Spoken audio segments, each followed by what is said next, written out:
If the Grizzlies want to take that next step, they want to be that team in the Western Conference that's going to take that leap into the upper echelon or whatever you want to call it.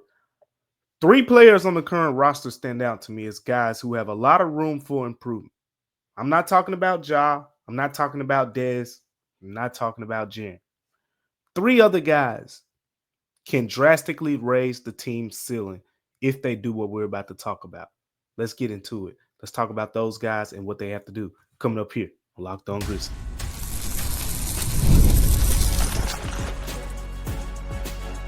You are Locked On Grizzlies, your daily Memphis Grizzlies podcast, part of the Locked On Podcast Network, your team every day.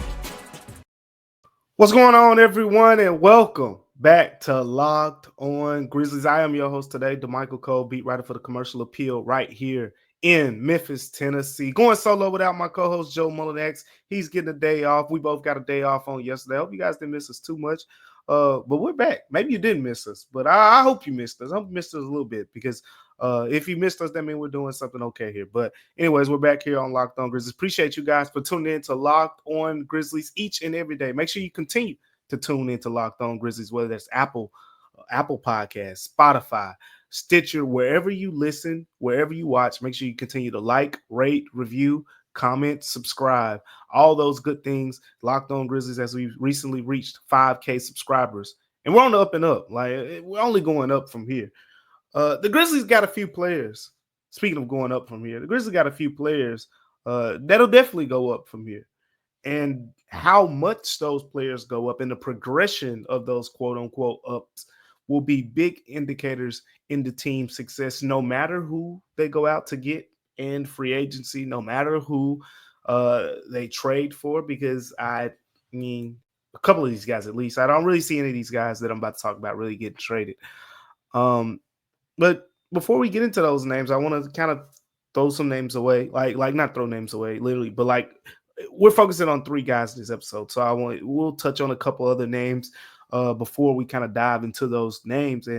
And you know, like I said at the intro, in the intro of the show, we're not going to talk much about Ja Morant, Desmond Bain, Jaren Jackson Jr. Teaser, we're going to talk about those dudes 100 times over this offseason.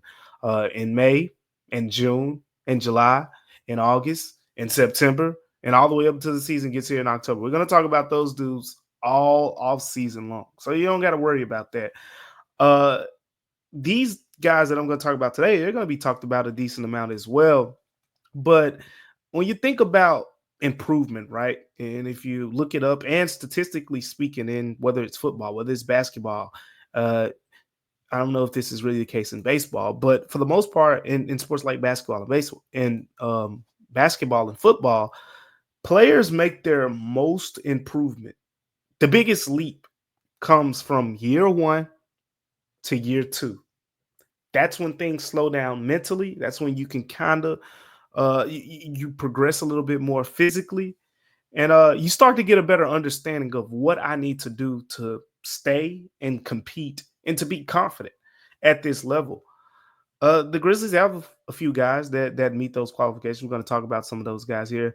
We're not going to talk much about Cam Spencer just yet. We will talk about Cam Spencer over the course of the offseason. A real good three-point shooter who I think is kind of in position to, you know, replace Luke Kennard in that role for the Grizzlies as that three-point marksman coming off the bench who can make an impact. So we're not going to talk about him necessarily yet. There are some other guys who I think could be impactful. You know, me and Joe Mullinax both have been high on Vince Williams Jr. He's someone we talked about in the past about what can he do for the Grizzlies? How can he continue to improve and get back to being 100% healthy? And it's a question mark for me because Vince Williams at the end of the season said he was 80%. And if that truly was the case, it made sense as to why he looked the way he did down the stretch. Did not look like the Vince Williams that we saw last season, you know, causing all the havoc and all of those things. He didn't look like that same player. So he's someone that, you know, there is room for improvement on his end as well. But we're focusing on three guys this episode. And the first one is pretty much a layup. And he was a Rookie of the Year finalist. And he's going to be Rookie of the Year. I mean, he's going to be first team all rookie when that announcement comes out. And that player is Jaylen Wells. Jaylen Wells, his rookie season is just best described as solid. Like, and we'll dive into the numbers here as we go through this episode. But if you look at Jaylen Wells' rookie season, he wasn't really spectacular at anything, statistically speaking. I mean, he was a spectacular find for the Grizzlies, right?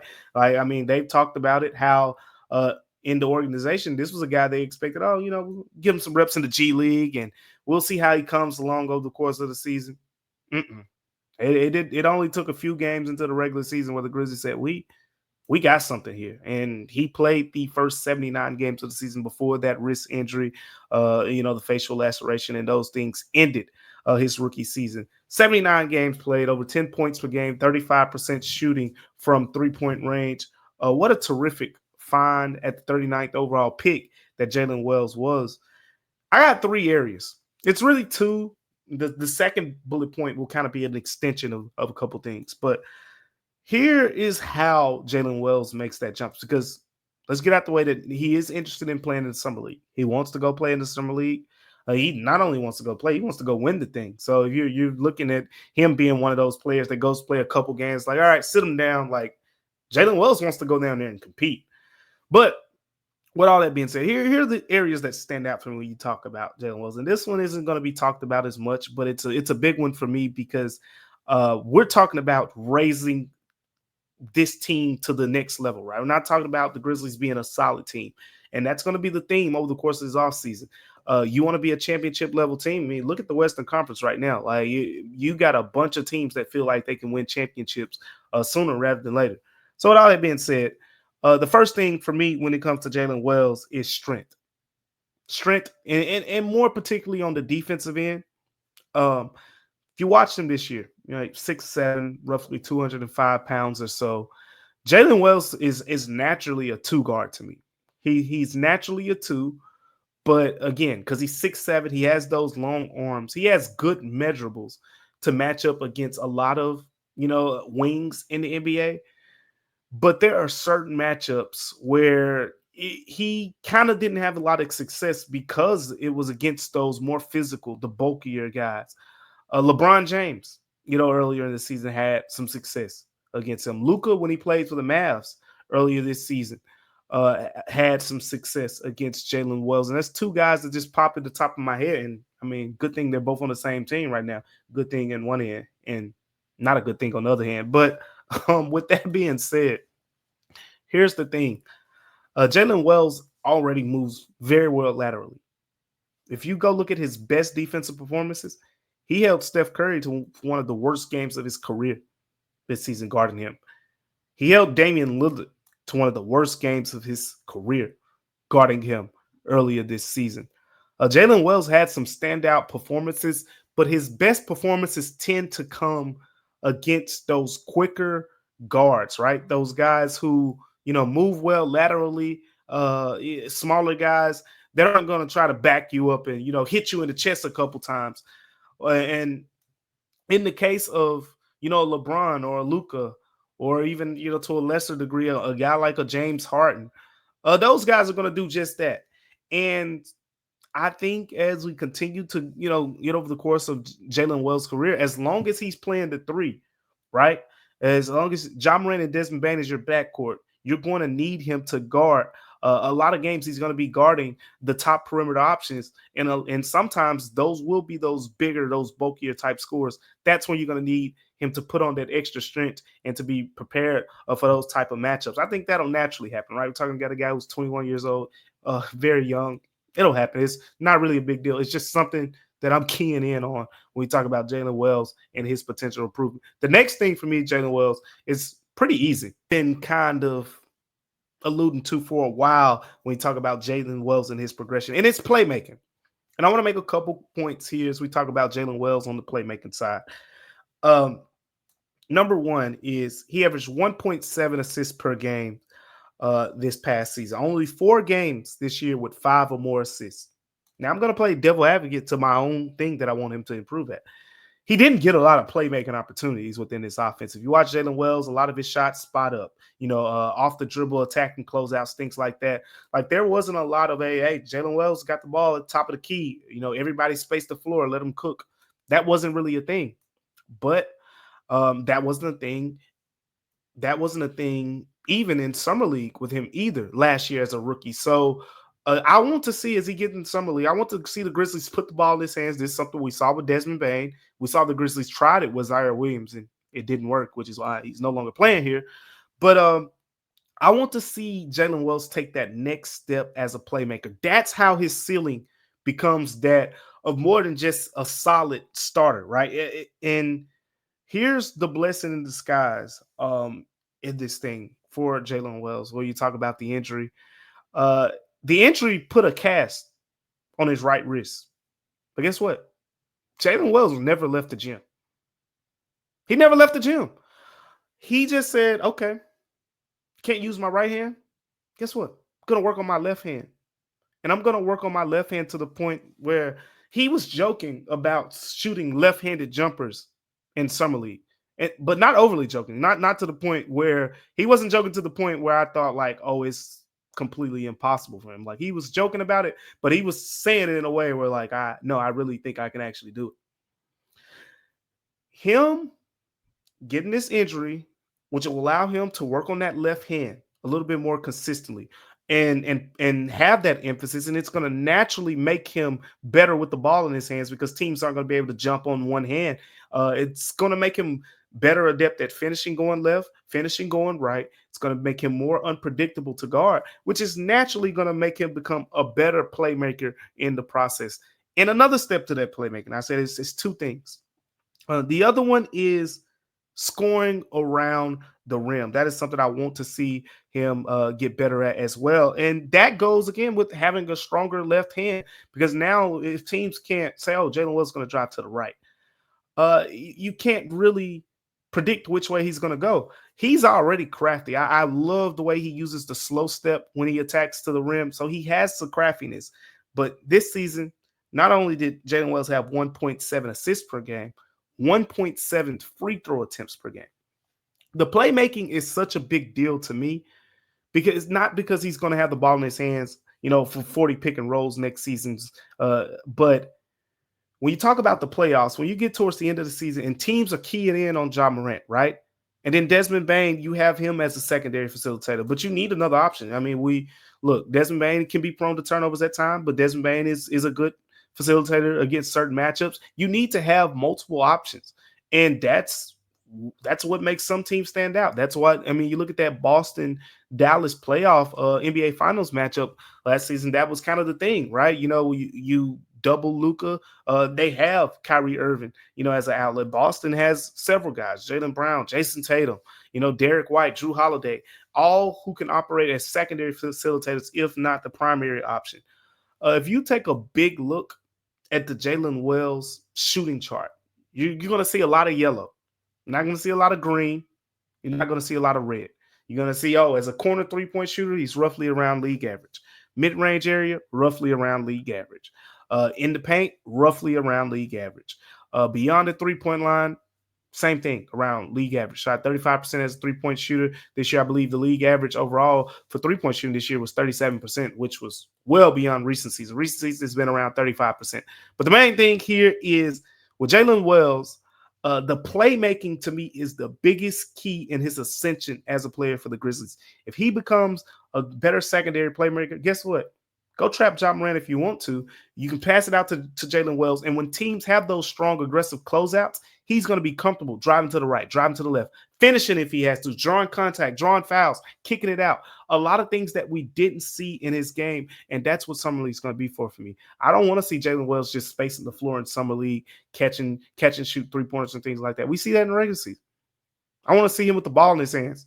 Say, everybody, get out of the way. Zach Edey, come here. Come give me this screen. That's what I want to see. And that's how he takes his game to the next level. And this isn't anything new. This is something you see across the league. When guys come in and have nice rookie seasons, you say, okay, we need them to expand their offensive roles, their defensive roles in order for this team to go to the next level. That's the next step for Jaylen Wells, 100%. Playmaking above all else. We got to talk about his rookie mate and his teammate, Zach Edey, in the next segment here on Locked On Grizzlies. But before we get to that, today's episode of Locked On Grizzlies is brought to you by OpenPhone. If you're running a business, you know that every missed call is money left on the table. Think about the last time you had an urgent need, whether it was for a plumber or a service provider, or the weather's been out in Memphis lately, so your Wi-Fi might have went out, or whatever it was. The last time you had an urgent need, and guess what? If the first person didn't answer, did you wait? Probably not. You just moved on. And that's why you need OpenPhone. OpenPhone is the #1 business phone system built to streamline and scale your customer communications, all from an app on your phone or computer. OpenPhone lets me manage business calls and texts from a single app. The shared inbox feature is a game changer. Your team can jump into any conversation instantly without missing a beat. OpenPhone is offering my listeners right now, it's offering my listeners 20% off your first 6 months at openphone.com/lockedonnba. That's openphone.com/lockedonnba. openphone.com/lockedonnba. And if you have existing numbers with another service, OpenPhone will port them over at no extra charge. OpenPhone, no missed calls, no missed customers. Zach Edey had a terrific rookie season as well as Jaylen did. They both did. But Zach Edey, I think he'll still be first-team All-Rookie. I had him first-team All-Rookie on my ballot, so we'll see if that's going to be the case. But there are some holes in Zach Edey's game. And when Zach Kleiman spoke about Zach Edey in his exit interviews, it was the biggest thing that I agreed with that he said when he spoke about, and he was speaking in a good way about Zach Edey, very confident about what he saw from Zach Edey this season. And Zach Kleiman said, basically, everyone talks about the mistakes that Zach Edey makes because his mistakes are loud. And I understood instantly. I didn't need further clarification. I understood instantly what he meant by that, because it's something I've said in different wording and kind of have thought over the course of Zach Edey's rookie season. When you watch him, right? When you watch Zach Edey, you see him on the perimeter, 7'4", 270, 80, 90 pounds, isolated against those guards. And you see him in the paint. I mean, he's a giant. It's easy to see when he makes a mistake as opposed, when two guards run at the same guy and you're like, oh, which guard, made the mistake. It's just being that big guy, being that rim protector, put on that island, so to speak, when guys are constantly attacking you. It's much easier to see when Zach Edey is making mistakes. But guess what? Zach Edey, early on in the season, showed me something. Early in the season, and this is when I said, it's going to be good. I don't know if he's going to be great. I don't know if he's going to be, like Shaq or anything like that, but he gets it. He's going to be a really good basketball player. That first game against the Lakers, if you're one of those people who's into rewatching old games from the regular season, this was a Grizzlies loss in Los Angeles. Go rewatch the fourth quarter of that game. Zach Edey up to that point was dominating that game. Came into the game, shifted it. Well, I forget what he was plus, but I'm pretty sure he was plus double digits or something at that point. And then the Lakers just went LeBron, AD pick and roll right at Zach Edey, back-to-back, back screening Zach Edey, putting him in these actions. And I talked to him after the game and said, man, really? Have you seen that before? And Zach Edey said, no, I haven't. But I'll be ready the next time it happens. Looked me dead in my eye. Didn't blink, didn't look down. I'll be ready next time it happens. And I point that out because that was the theme throughout his rookie season. When he made mistakes, it was like, all right, I see it now. And that was the difference between the rookie seasons of Jaylen Wells and Zach Edey. Whereas Jaylen Wells, I described it as solid. Jaylen Wells was just rock solid most of the season. He had the shooting slump at the end of the year. But overall, even then, he was still being impacted impactful as a defender. He was just rock solid. He never had a month where it was like, oh, this is a insane scoring month or defensive month or anything like that. Whereas with Zach Edey, he'd have a good month. Then he had money. It was like, yeah, I don't know. Then he had money, barely played, and he wasn't playing much in the fourth quarter. Then he had the last 2 months of the season where, I mean, he averaged, 9.5 points, 15 rebounds. I mean, he peaked at the end of the season, is my point. Jaylen Wells didn't peak at the end of the season. Jaylen Wells just was more just straight lining it for the most part. Just straight line, whereas Zach Edey, he was more up and down, and then he just went massively up at the end of the season. But here's the thing. With Zach Edey, here's what I want to see. Well, here's what he wants to see. I want to point that out first because this was interesting to me when we talked to Zach Edey at the end of the season, and he said lateral agility and explosiveness are a couple areas that he wants to improve in. Well, that's pretty obvious because you're going to see over the course of his career, guys are going to put Zach Edey on that island. They're going to test out that lateral agility, those quick twitchy guards. And Edey talked about this too to me early in the season about how he's learning the angles, right?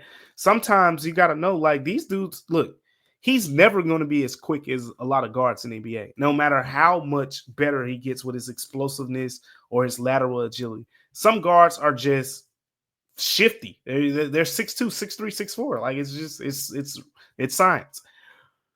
But how he can overcome that and how the best bigs do overcome that is their ability to use space to their advantage, angles to their advantage, knowing, hey, this guy's more likely to go right. So when the guy does a snatch back and he does a pullback on the dribble, when he pulls back, he's going to more likely go right after he does the pullback, and you just slide your feet, beat him to the spot. It's learning those angles that Zach Edey has talked about. So that's more of kind of just mentally learning the personnel, learning the players, learning their tendencies. And that's something I could see him really improving at. But here's the big one for me. We talked about playmaking for Jaylen Wells. Zach Edey, inside score. Look, the numbers won't lie. Zach Edey was inefficient as a big man scoring around the rim this season. He was not good at it. It was just overall over the whole course of the season. And I remember there were a lot of Grizzlies fans who kept saying, get Zach Edey the ball on the inside. And the Grizzlies, this is in the Taylor Jenkins, they weren't really getting him the ball. And look, I'll whisper it because some people probably still disagree, but I didn't really have a problem with that. That wasn't one of the main issues for the Grizzlies to me, just not getting Zach Edey the ball, because at the time when they did give him the ball, it wasn't really resulting in points. This is what the numbers say now. Don't come at me like, Michael, you're wrong, because I do think we saw towards the end of the season that Zach Edey can thrive as a rim runner. He can thrive catching alley-oops, getting offensive rebounds, slamming it back, occasional, mismatches and duck downs and things like that. But we didn't see some of the stuff we saw at Purdue, where 7 seconds on the shot clock, everybody get out of the way. Post them up, go to the hook shot, left hand, right hand, automatic, left shoulder, right shoulder, automatic.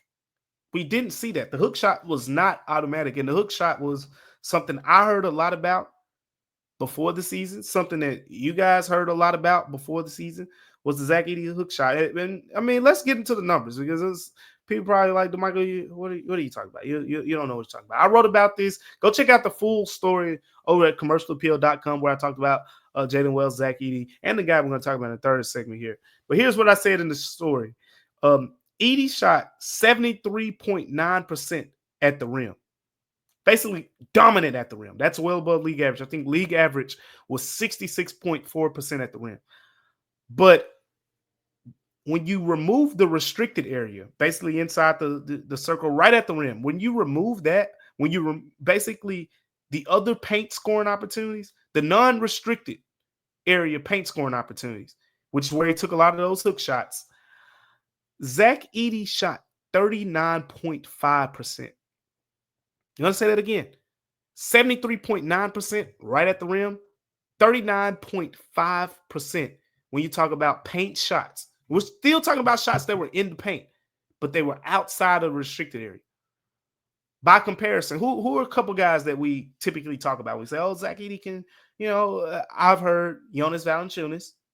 I've heard Ivica Zubac. That's one that he likes. And, I mean, Zubac is kind of something you should thrive to be at this point, with as well as he played this year.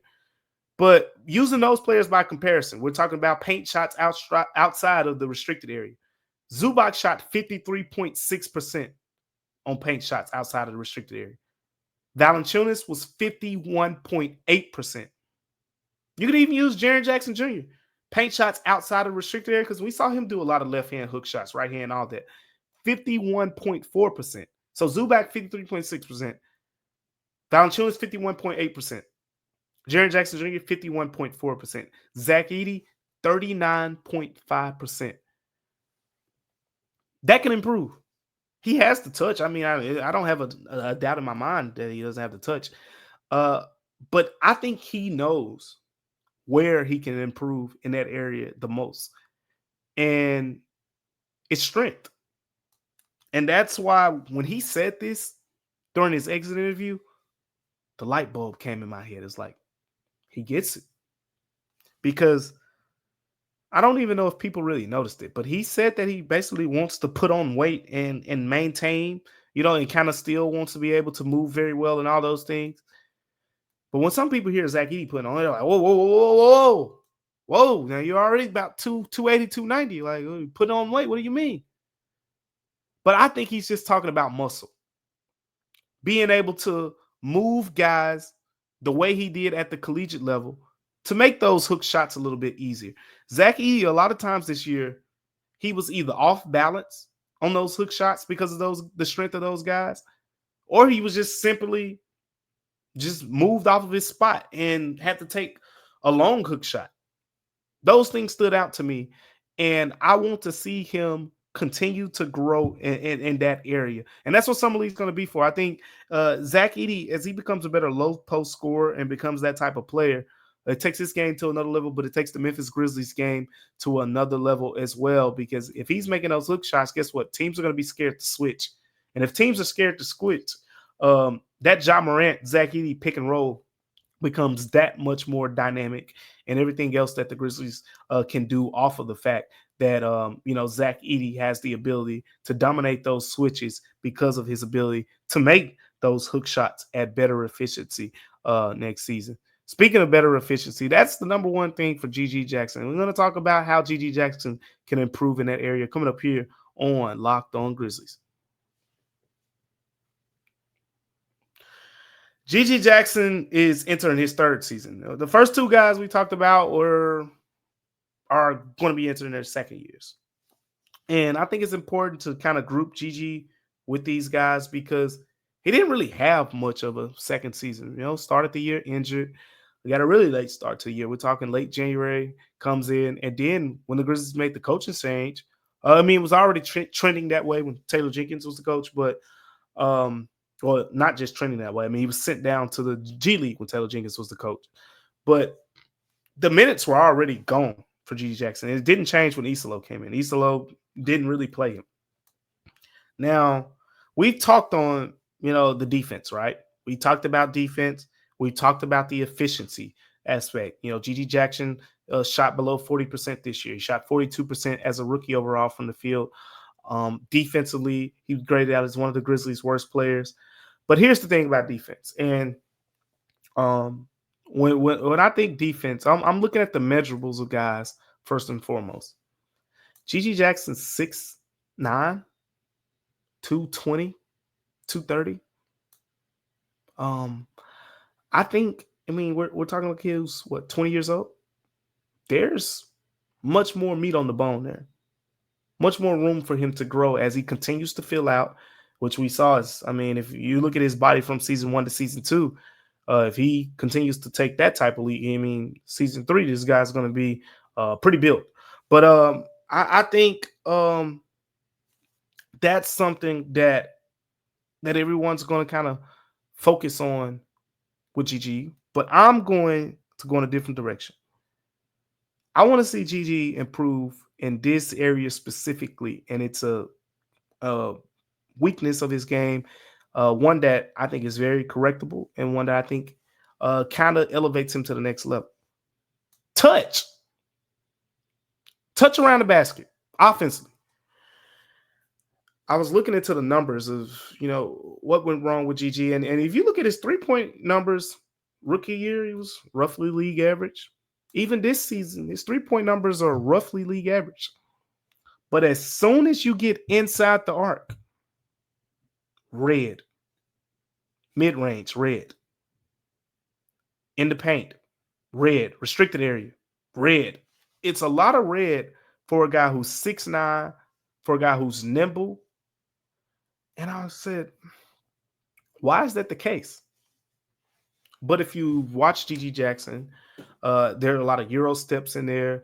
It's not a lot of strong finishes. And quite frankly, he's pretty young, so he's still filling out. But you don't see many floaters. You don't see, the touch that he needs to get to the next level. And this was a problem with his overall jump shot too, right? When he came in the league, and he credited Anthony Carter with the idea of putting more arc on his 3-point shots to become a better 3-point shooter. It's worked. GG Jackson has become a better 3-point shooter than he was at the collegiate level, and that he was really known for to be coming out of high school because of that fact that, he's made some mechanical adjustments to his jumper. But one of the main things that's visibly easy to see is the fact that he's put more arc on his 3-point shot. Now, with that being said, here's the numbers. When you talk about shooting at the rim this season, it wasn't pretty. 47.4% inside the restricted area. We just talked about Zach Edey, being dominant in there, over 73%. GG Jackson was 47.4% point blank range. League average is 66.4%. He was 20 percentage points worse than the rest of the league. You're talking about 12 of 42 on paint shots outside of the restricted area. So again, we're talking about touch. If you get to outside the restricted area, 12 of 42. Now you're below 30%. And guess what? You go to his rookie year, it wasn't much better. As great as that rookie year was from a scoring standpoint that GG Jackson had, second team all rookie. He was the bright spot on the Grizzlies, right? If you go to his paint scoring, non-restricted area shots, 20 of 67. That's 29.9% as a rookie. GG Jackson 6'9". That can't be the case. When he gets in the paint, you should say, oh, it's money. Either he's getting fouled, he's about to yam on somebody, or he's going to shoot a floater and he's just going to shoot over the top of dudes. That's the next area of evolution for GG Jackson. He's league average as a 3. Shooting the 3 ball, he's league average, and he's probably going to continue to progress in that area. He's got the wiggle. That's why this is such an emphasis for me. GG Jackson is one of the few guys on the Grizzlies roster, and I do mean that, one of the few guys on the Grizzlies roster where it's 7 seconds on the shot clock, get out of the way, and he can get to the rim because of the wiggle that he has, because of his ability to create off the dribble. He can do that. A lot of guys on the Grizzlies roster can't do it, not at the NBA level. So the thing is, he has the ability to break down the defense, right? I want to see him take the leap, break down the defense, get to the basket, shoot a floater over top of the defense, an efficient floater. Break down the defense, go to the rim, 2 hands on the basketball, driving into the chest of a big, finishing through the contact, or drawing the foul. That's the next step for GG Jackson. You want to see GG Jackson become a consistent double-digit scorer in this league, which he's very capable of doing. I guarantee you that's going to have to be the area that he takes a leap in. And naturally, if you get more touch in the paint, there's going to be more touch on the mid-range jumper, which is something that, again, statistically speaking, he's in the red. He's well below league average in that area as well. But those 3 guys are guys that I want to focus on in this episode. More specifically, Jaylen Wells, because he's going to be in the starting lineup more than likely, and he has the ability to take that next step. These are also 3 guys that want to play in the G League. Not G League. 3 guys that want to play in Summer League. And potentially we could see them this summer. We'll see how that plays out and what that means going forward for the Memphis Grizzlies. So that's something I'm going to keep an eye on as we continue to get closer to July when Summer League play gets here. Thank you for making Locked On Grizzlies your first listen today.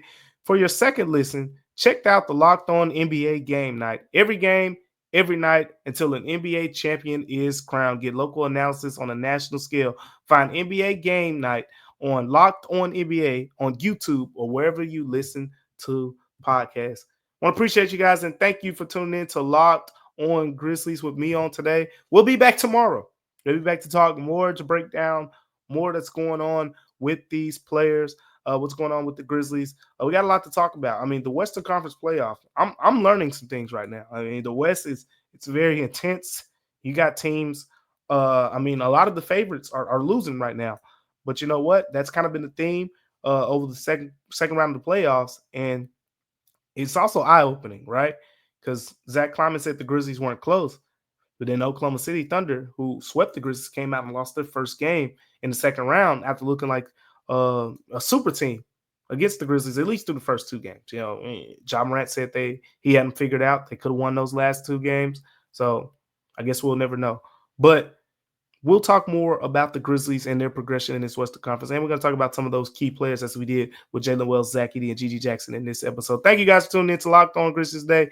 Make sure you continue to make Locked On Grizzlies your first and listen each and every single day. But until next time, remember that Locked On Grizzlies is free and available wherever you get your podcasts. I'm Damichael Cole, and we'll see you on Locked On Grizzlies.